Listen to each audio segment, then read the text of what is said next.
सुप्रभात सभी छात्र छात्राओं, संपूर्ण बाल साधना विद्यालय परिवार से जुड़े हुए परम आदर के योग्य अभिभावकगण, इस संस्था परिवार का मार्गदर्शन, स्नेह और सर्वश्रेष्ठ जीवन चरित्र पर सहयोग करने वाले सभी बंधुओं का बाल साधना की इस ऑनलाइन क्लास में मैं हार्दिक अभिनंदन करता हूँ, इस्तकबाल करता हूँ, स्वागत करता हूँ। मैं इस विद्यालय परिवार के प्रमुख पूज्य निर्देशक महोदय की ओर से, संस्था प्रधान की ओर से आप सभी की स्वस्थता और सुरक्षा की कामना करता हूँ और परमपिता परमेश्वर से आपके परिवार की समृद्धि की ढेर सारी दुआएं करता हूँ। प्रिय विद्यार्थियों, आप इस विद्यालय परिवार की गौरव और पहचान है। विद्यालय परिवार के स्वर्णिम सपनों के आगाज को नई दिशा देने वाले हो। मैं आप सभी को इस ऑनलाइन क्लास के माध्यम से जो क्लासें पहुंचा रहा हूं, आप उनको बहुत अच्छे तरीके से पढ़ेंगे, मनन करेंगे, पीडीएफ से नोट्स बनाएंगे और नियमित रूप से आप आगे बढ़ेंगे, ऐसी मेरी आपसे शुभ भावना है। प्रिय छात्रों, आज 7 जुलाई 2020 मंगलवार का जो टॉपिक है हमारा, वो टॉपिक अध्याय संख्या 8 ज्योग्राफी पार्ट से है और जिसका प्रथम बिंदु जो है वो हीराकुंड बांध है।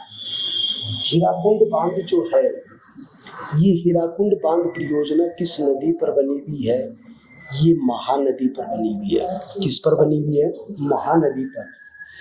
और महानदी का उद्गम स्थल जो है वो कहाँ है? बस्तर की जो पहाड़ियाँ हैं, इसे बस्तर का आप पठार भी कह सकते हो, बस्तर का पठारी क्षेत्र में बहती है और बस्तर की पहाड़ियाँ, इस बस्तर के ऊपर छत्तीसगढ़ की राजधानी, और उस राजधानी का नाम क्या है? रायपुर, वो यहाँ पर बसी हुई है। उस पहाड़ियों से ये नदी निकलती है। महानदी उड़ीसा में बाढ़ का कारण बनती है।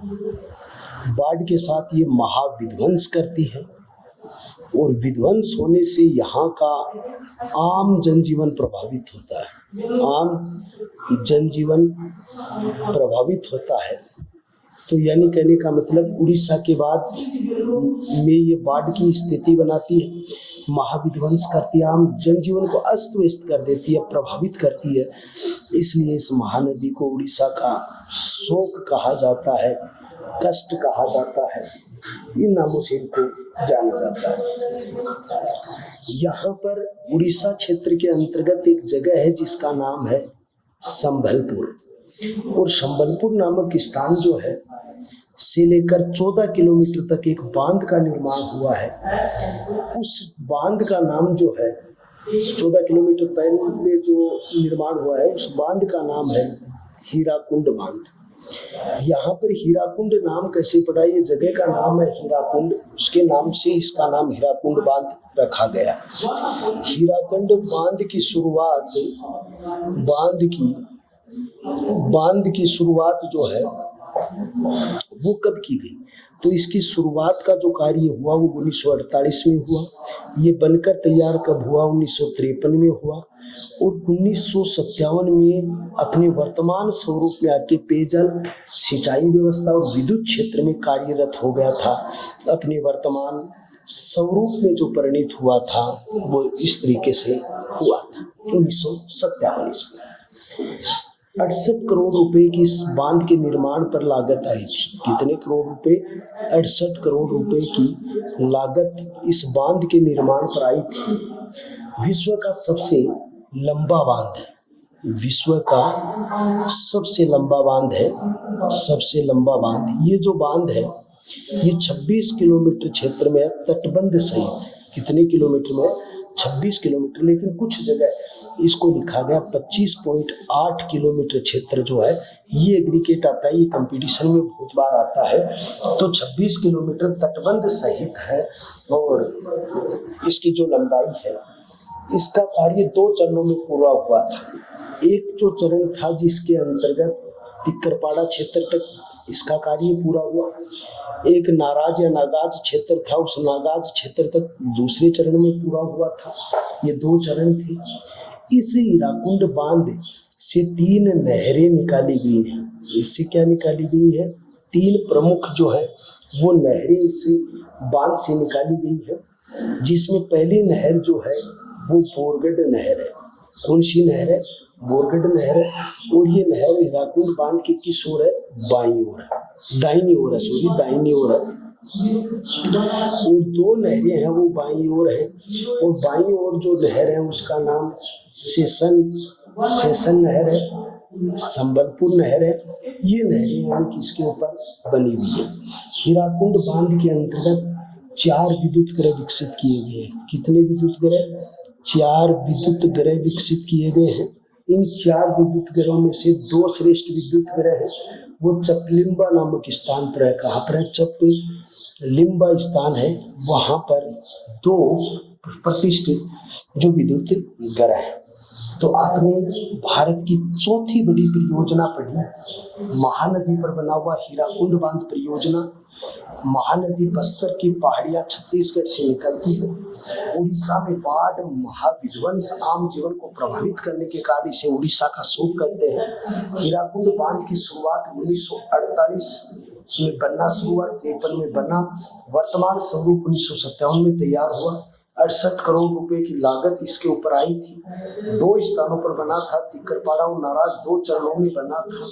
विश्व का सबसे लंबा बांध है, 26 किलोमीटर, लेकिन 25.8 मीटर भी इसको दर्शाया जाता है।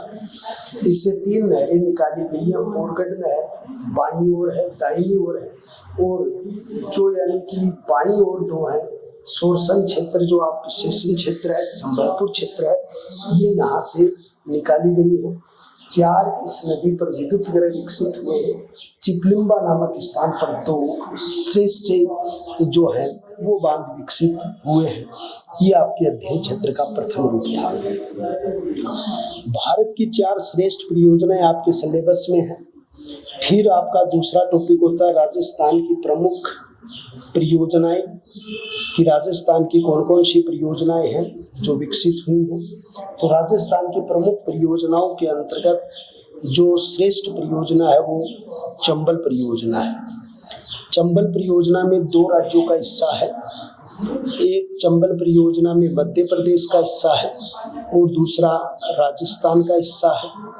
दोनों के प्रतिशत की बात की जाए तो 50-50% दोनों का योगदान है, संयुक्त उपक्रम है दोनों का।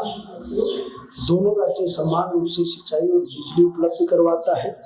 दोनों राज्यों को सिंचाई व बिजली उपलब्ध करवाता है, बिजली उपलब्ध करवाता है। दोनों राज्यों को बिजली भी उपलब्ध करवाई जाती है, सिंचाई उपलब्ध करवाई जाती है। चंबल नदी से बढ़ रहे उत्पादन व बाढ़ की समस्या कम करने के लिए किया गया था। जो चंबल नदी है उसमें अपर्दन हो रहा था, जिसके कारण बीड़ भूमि का निर्माण होता है। तो चंबल नदी के कारण बढ़ रहे जो अपर्दन है, उस अपर्दन के कारण और बाढ़ की समस्या निरंतर बढ़ती जा रही थी, इसलिए इस योजना को लागू किया गया था। तो आप यहाँ लिखोगे बढ़ रहे अपर्दन और बाढ़ की समस्या को कम करने के लिए किया गया था। चंबल नदी कहाँ से निकलती है? ये जो मध्य प्रदेश है वहाँ पर जानापाओ की पहाड़ियाँ मंदसौर में, वहाँ से चंबल नदी निकलती है। और चंबल नदी के ऊपर मध्य प्रदेश राजस्थान का बराबर का अधिकार है, पेयजल सिंचाई व्यवस्था करवाती है, अपर्दन और बाढ़ पर नियंत्रण करने में क्या है? सहायक है। चंबल नदी परियोजना का निर्माण जो है वो 3 चरणों में पूरा हुआ था। इस परियोजना का प्रथम चरण में मंदसौर नामक स्थान है जो मध्य प्रदेश का है, और मंदसौर स्थान से कि अगर देखा जाए तो ये पहला चरण 1959 में पूरा हुआ था।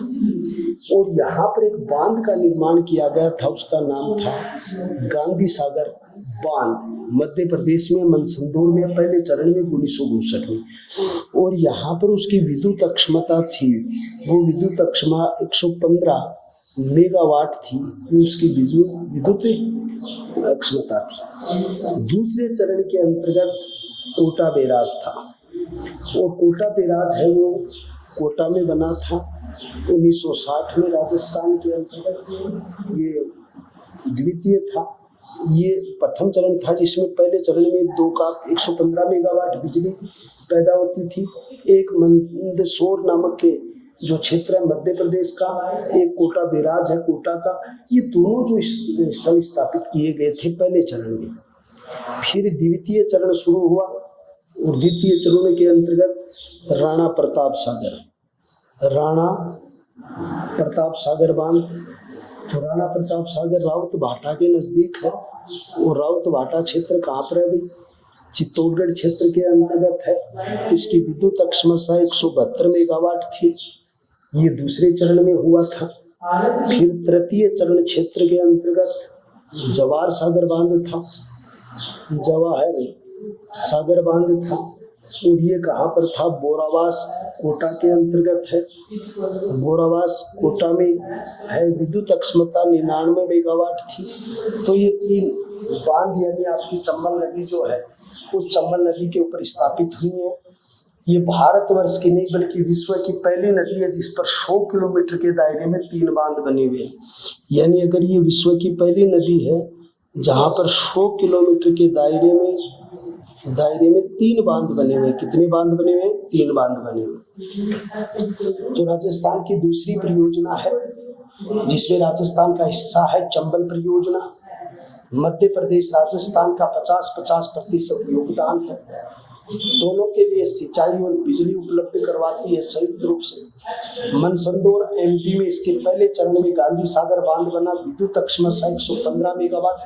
पहले चरण में कोटा बैराज बना, कोटा 1960। द्वितीय चरण में राणा प्रताप सागर रावत भाटा के नजदीक चित्तौड़गढ़ 172 मेगावाट।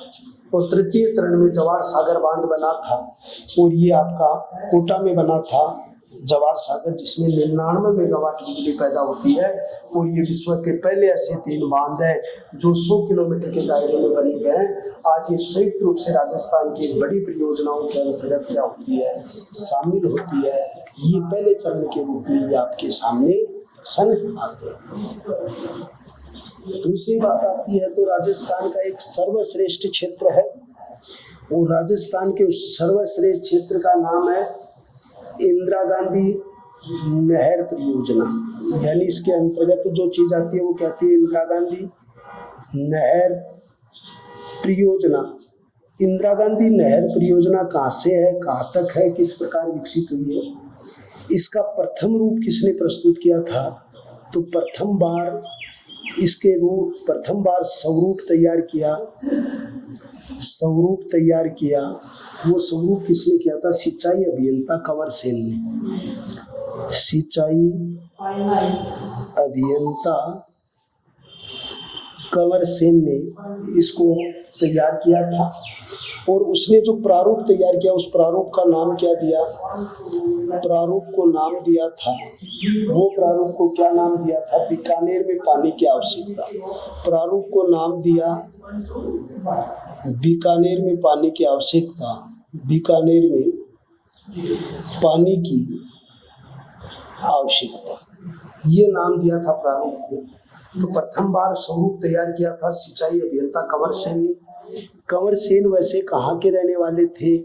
ये बीकानेर के रहने वाले थे, लेकिन कंवर सेन तत्कालीन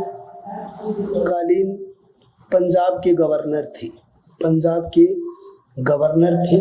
तो तत्कालीन पंजाब के गवर्नर थे और सिंचाई अभियंता थे पंजाब के। और सिंचाई अभियंता कंवर सेन ने बीकानेर की आवश्यकता के नाम से प्रारूप तैयार किया था। उसमें पहली बार इसे इंदिरा गांधी नहर परियोजना का स्वरूप तैयार किया था। इंदिरा गांधी नहर परियोजना के प्रमुख उद्देश्य क्या क्या थे? इसका पहला उद्देश्य था सिंचाई व पेयजल सुविधाओं का विस्तार। पहला उद्देश्य क्या था? सिंचाई व पेयजल सुविधाओं का आधार था। सिंचाई व पेयजल सुविधाओं का विस्तार करना या पेयजल सुविधाओं का आधार बनाना था। मरुस्थलीकरण को रोकना था। मरुस्थलीकरण को रोकना भी इसका उद्देश्य था। तीसरा उद्देश्य पर्यावरण में सुधार करना है। पर्यावरण में सुधार करना है। चौथा उद्देश्य वृक्षारोपण करना है, क्योंकि राजस्थान में वृक्ष कम है, पर्यावरण शुद्धिकरण के लिए जरूरी है। रोजगार के अवसरों में वृद्धि करना, रोजगार के अवसरों में वृद्धि करना, पशु संपदा के संरक्षण का विकास करना, पशु संपदा के संरक्षण का विकास करना, ये सारे इसके कार्य थे। सिंचाई पेयजल सुविधा देना, मरुस्थलीकरण रोकना, पर्यावरण में सुधार करना, वृक्षारोपण करना, रोजगार के अवसर उपलब्ध करवाना और जो पशु संपदा है उसके संरक्षण का विकास करना, ये इस इंदिरा गांधी नहर परियोजना के प्रमुख उद्देश्य थे। इस नहर परियोजना के उपनाम क्या थे? इसे राजस्थान की जीवन रेखा कहा गया है। राजस्थान की जीवन रेखा कहा जाता है क्योंकि यही राजस्थान का कायाकल्प करने वाली थी, जीवन बदलने वाली थी। पश्चिमी राजस्थान की मरुगंगा कहते हैं, पश्चिमी राजस्थान की मरुगंगा कहते हैं क्योंकि राजस्थान को हरा भरा और मरुस्थल को रोक कर एक स्वर्णिम रूप देने का कार्य इन्होंने किया था। इस इंदिरा गांधी नहर परियोजना का शिलान्यास किया गया था 31 मार्च 1958 और 31 मार्च 1958 को तत्कालीन गृह मंत्री गोविंद वल्लभ पंत थे। कौन थे? गोविंद वल्लभ पंत थे। वो तत्कालीन गृह मंत्री गोविंद वल्लभ पंत थे। उन्होंने इसका शिलान्यास किया था 2 नवंबर 1984 ईस्वी को, क्योंकि 31 अक्टूबर सन 1984 को इंदिरा गांधी का देहांत हो गया था। तो 31 अक्टूबर 1984 को देहांत के बाद 2 नवंबर 1984 को इंदिरा गांधी को श्रद्धांजलि देते हुए इसका नाम बदलकर इंदिरा गांधी नहर परियोजना कर दिया था। इंदिरा गांधी नहर परियोजना कर दिया था नाम बदलकर। पहले इसका नाम क्या था? राजस्थान नहर था। 84 तक इसका नाम राजस्थान नहर था, लेकिन जो ही यानी कि इनका देहांत हुआ, इंदिरा गांधी जी का देहांत के बाद इसका नाम बदलकर इंदिरा गांधी नहर परियोजना कर दिया गया था।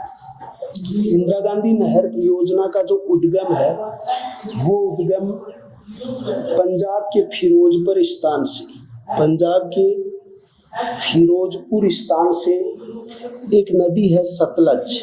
ये सतलज नदी राक्षस ताल से निकलती है, मानसरोवर से, और व्यास कुंड से निकलने वाली दूसरी नदी है व्यास। सतलज और व्यास नदी का संगम होता है कहाँ पर?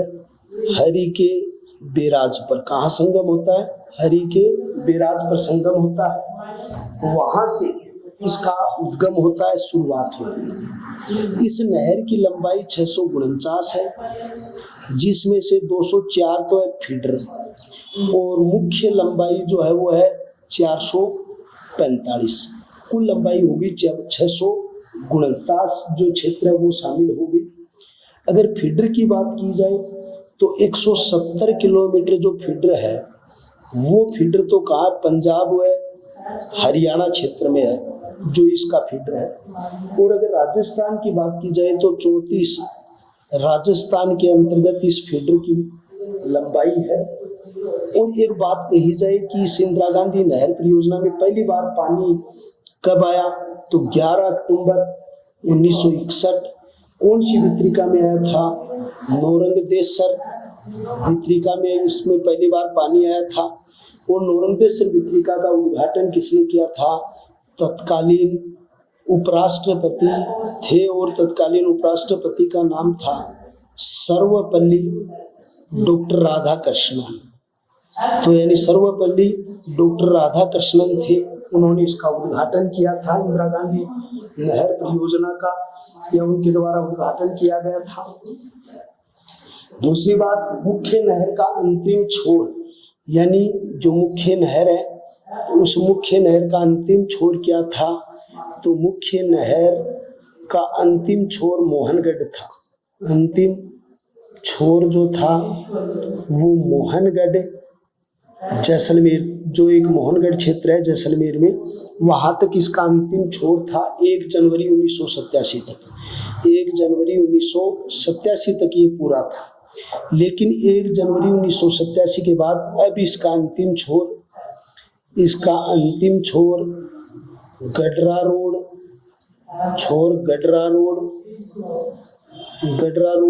और ये जो गडरा रोड है, ये अंतिम छोर वाली जो गडरा रोड है, ये कहाँ पर है भाई?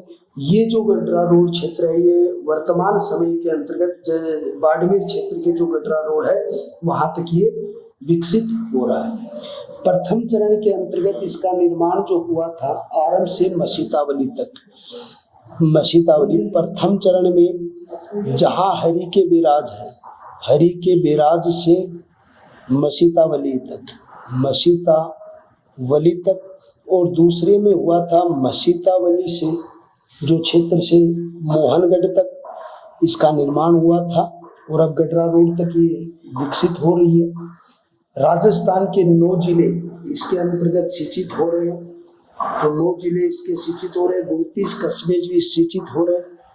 9 राजस्थान के जिले हैं, 29 राजस्थान के कस्बे इससे सिंचित हो रहे हैं, और 3461 गांव हैं जो गांव इस इंदिरा गांधी नहर परियोजना से सिंचित हो रहे हैं और विकसित हो रहे हैं, या ज़्यादा से ज़्यादा इनको फायदा मिल रहा है। अब इस परियोजना के अंतर्गत न केवल पेयजल आपूर्ति है, सिंचाई पूरी व्यवस्थाएं हैं, पर्यावरण के क्षेत्र में अग्रणी भूमिका है। इसके अंतर्गत 9 शाखाएं हैं, 7 लिफ्टें हैं, 9 शाखाएं हैं, इसमें 7 लिफ्टें इसके अंतर्गत मौजूद हैं। 17.41 हेक्टेयर भूमि पर सिंचाई होती है, यानी कितनी भूमि पर सिंचाई होती है? 17.41 हेक्टेयर भूमि पर इससे सिंचाई होती है। नाबार्ड द्वारा वित्त पोषित है। नाबार्ड जो जिसका गठन जो हुआ था, वो गठन 1982 में हुआ था, तो नाबार्ड द्वारा जो है वित्त पोषित है, उसके द्वारा इसको पैसे दिए जाते हैं। वित्त पोषित किससे है, यानी पैसे किससे दिए जाते हैं? तो नाबार्ड का नाम आप इसके अंतर्गत लिखोगे कि ये नाबार्ड द्वारा वित्त पोषित है। इससे अगली परियोजना जो राजस्थान के परिप्रेक्ष्य में आती है, वो परियोजना कौन सी है? माही बजाज सागर। कौन सी है भाई? माही बजाज सागर है। अब देखिए माही बजाज सागर। माही बजाज सागर में राजस्थान और गुजरात की संयुक्त परियोजना है। राजस्थान व गुजरात की संयुक्त परियोजना है। इसमें राजस्थान का जो हिस्सा है वो 45% है, और गुजरात का जो हिस्सा है वो 55% है। सबसे पहले माही सागर परियोजना का विकास 1966 में बांसवाड़ा क्षेत्र में, बांसवाड़ा के बोरखेड़ा स्थान पर, कौन से स्थान पर? बोरखेड़ा गांव में माही बजाज सागर बनाया गया था। माही बजाज सागर बांध का निर्माण हुआ। किस लिए हुआ? क्योंकि माही नदी यहाँ पर 56 के मैदान का निर्माण करती है। प्रतापगढ़ 2 जो बांसवाड़ा क्षेत्र के मध्य, तो वहाँ उस क्षेत्र को सिंचित करने के लिए माही बजाज सागर बांध बना था। दूसरा बांध बना था कडाना बांध, और कडाना बांध कहाँ स्थित है? गुजरात में, इसी माही नदी के ऊपर है। माही नदी जो है उसके ऊपर इस परियोजना से 140 मेगावाट बिजली पैदा होती है, और इसी परियोजना से 8407 जो हेक्टेयर भूमि है वो सिंचित होती है। इससे कौन कौन से क्षेत्र सिंचित होते हैं? तो कुछ डूंगरपुर क्षेत्र की कुछ तहसील हैं, जिसमें आसपुरा क्षेत्र है, सगवाड़ा क्षेत्र है, सिमलवाड़ा क्षेत्र है। वो सिमलवाड़ा क्षेत्र इससे क्या होते हैं? सिंचित होते हैं। फिर बांसवाड़ा क्षेत्र में जो आदिवासी इलाका है, बांसवाड़ा के क्षेत्र में, जनजाति क्षेत्र में, बांसवाड़ा के जनजाति क्षेत्र में सिंचित होता है, या उसको सिंचित किया जाता है। इस मुख्य बांध के नीचे पिकअप बांध बनाया गया है। मुख्य बांध के नीचे पिकअप बांध बनाया गया है। ये पिकअप बांध क्या होता है भाई? जो धरातल से थोड़ा उठा हुआ जो होता है या धरातल से उठ के जो बांध बनता है उसको पिकअप बांध कहते हैं। धरातल की यथार्थ स्थिति से ऊपर बने हुए बांध को आप पिकअप बांध के नाम से जानते हैं। तो ये पिकअप बांध था, थोड़ा सा बांध के नीचे थोड़ा उठा के बांध बनाया गया है ताकि पानी के बहाव को व्यवस्थित किया जा सके। इसका नाम माही बजाज सागर स्वतंत्रता प्रेमी जमनालाल बजाज के नाम पर रखा गया है। जमनालाल बजाज के नाम पर इसका नामांकन किया गया है। माही बजाज सागर परियोजना के रूप में रखा गया। माही नदी एक 56 के मैदानों को विकसित करती है, श्रेष्ठ रूप से उसे संचालित करती है। फिर अगला जो परियोजना आपकी आती है वो आती है बीसलपुर परियोजना। कौन सी परियोजना है? बीसलपुर परियोजना है। बीसलपुर परियोजना का नाम किसके नाम पर हुआ? बीसलदेव ओब्लिक विग्रहराज चतुर्थ ने इस परियोजना का शुभारंभ किया था। कौन सी नदी पर? बनास नदी पर। कौन सी नदी पर? बनास नदी पर। लेकिन आधुनिक समय की परियोजना का आरंभ जो हुआ वो आरंभ कब हुआ था? सन 1988/89 के अंतर्गत हुआ। जगह का नाम क्या है? बीसलपुर।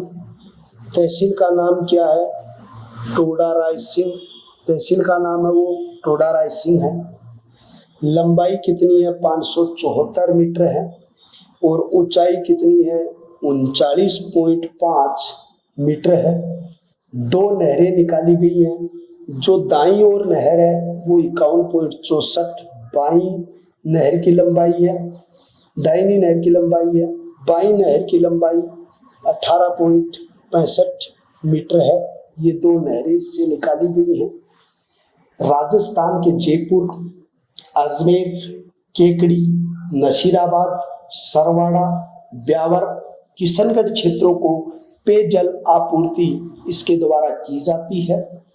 कहा जाता है कि इसके अंतर्गत कौन से क्षेत्र हैं? केकड़ी, नशीराबाद, सरवाड़ा, ब्यावर, किशनगढ़, इनको यानी क्या की जाती है? पेयजल आपूर्ति की जाती है।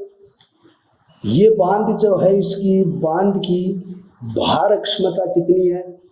तो यानी कि बांध की जो भार क्षमता है वो भार क्षमता 38.7 TMT इसकी क्या है? भार क्षमता है, जिसमें 16.2 TMT जो है वो पेयजल के लिए है और दूसरे नंबर के ऊपर 8 TMT किसके लिए है? सिंचाई के लिए आरक्षित है। कुछ सिंचाई क्षमता 18,800 जो इसकी सिंचाई क्षमता इतने हेक्टेयर भूमि को ये सिंचित कर सकती है। ये यहाँ पर क्षेत्रों में ये क्या हुई है? विकसित हुई है। बीसलपुर परियोजना आपकी जो है कंक्रीट से निर्मित बांध है। अगर आप यहाँ से कहा जाता है राजस्थान का प्रथम बांध जो कंक्रीट से निर्मित है और जो मिट्टी से निर्मित होता है उसको पिचियाक बांध कहते हैं।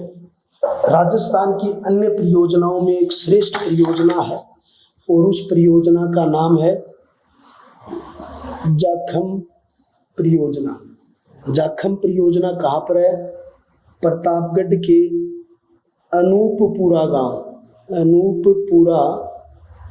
गांव जो है वहाँ पर है। कौन सी नदी पर है? जाखम नदी पर है। जाखम नदी कहाँ से निकलती है? प्रतापगढ़ के सादड़ी की पहाड़ी जो है पहाड़ी से निकलती है। इस पर कौन सा बांध बना हुआ है? 81 मीटर ऊंचाई पर बांध बना हुआ है। कहाँ पर बना हुआ है? सीता माता अभ्यारण्य में बना हुआ है 81 मीटर ऊंचाई पर। राजस्थान का सबसे ऊंचा बांध है, सबसे ऊंचा बांध है ये। यहाँ पर ये 2 तहसीलों में सिंचाई करता है ये बांध। प्रतापगढ़ तहसील जो प्रतापगढ़ जिले की है और धारियावाद तहसील है जो प्रतापगढ़ की है, वहाँ पर सिंचाई उपलब्ध करवाता है। इसके पानी के बहाव को व्यवस्थित करने के लिए नगरिया गांव में पिकअप बांध बनाया गया। नगरिया गांव में पिकअप बांध, पिकअप का अर्थ होता है धरातल से उठकर जो सतही जल संरक्षण के लिए बनाया गया बांध है। और इसकी लघु विद्युत इकाई भी है जिस पर 9 मेगावाट क्या की जाती है, बिजली पैदा की जाती है। जाखम बांध जो जाखम नदी पर बना हुआ राजस्थान का सबसे ऊंचा बांध है। दहारियाबाद, प्रतापगढ़, अनूपगढ़ क्षेत्र को ये सिंचाई उपलब्ध करवाता है। तो प्रिय छात्रों, आज आपने टॉपिक पढ़ा हीराकुंड बांध, महानदी, उड़ीसा का शोक बांध की शुरुआत 48, 53 और 57। इसका क्षेत्र पढ़ा, इंदिरा गांधी नहर परियोजना पढ़ी आपने। उसके बाद में आपने माही बजाज सागर पढ़ा। आपने माही बजाज सागर के बाद जाखम परियोजना पढ़ी, टोडा रायसिंह बिशलपुर परियोजना पढ़ी। ये सारे आपके लिए अति महत्वपूर्ण है। लेकिन सभी बच्चों से एक निवेदन करना चाहूँगा कि इनके जो आंकड़े हैं, इनका जो जल भरण क्षमता जो है उसको आप बहुत बेहतर तरीके से तैयार करेंगे। नियमित रूप से उनको जब पढ़ेंगे तो ही वो चीज याद आएगी। क्योंकि पिकअप बांध क्या होता है, पिचियाग पिकअप होता है जो धरातल से उठकर बना हुआ जो होता है उसे पिकअप कहते हैं। और पिचियाग उसे कहते हैं जो मिट्टी से बना हुआ होता है उसको पिचियाग बांध कहते हैं। और कंक्रीट से बना हुआ पहला बांध जो था वो बिशलपुर बांध था। इन सभी चीजों के बारे में आप अच्छा मनन करेंगे, आप पढ़ेंगे। कल कुछ 3-4 परियोजनाएं राजस्थान की बची हुई है वो पहले पढ़ाएंगे और फिर राजस्थान के परंपरागत जल स्रोत पढ़ाएंगे। इसमें हम आपको अगली चीजें पढ़ाएंगे। तब तक के लिए आप इनको तैयार करो। स्वस्थ रहो, खुश रहो, आबाद रहो।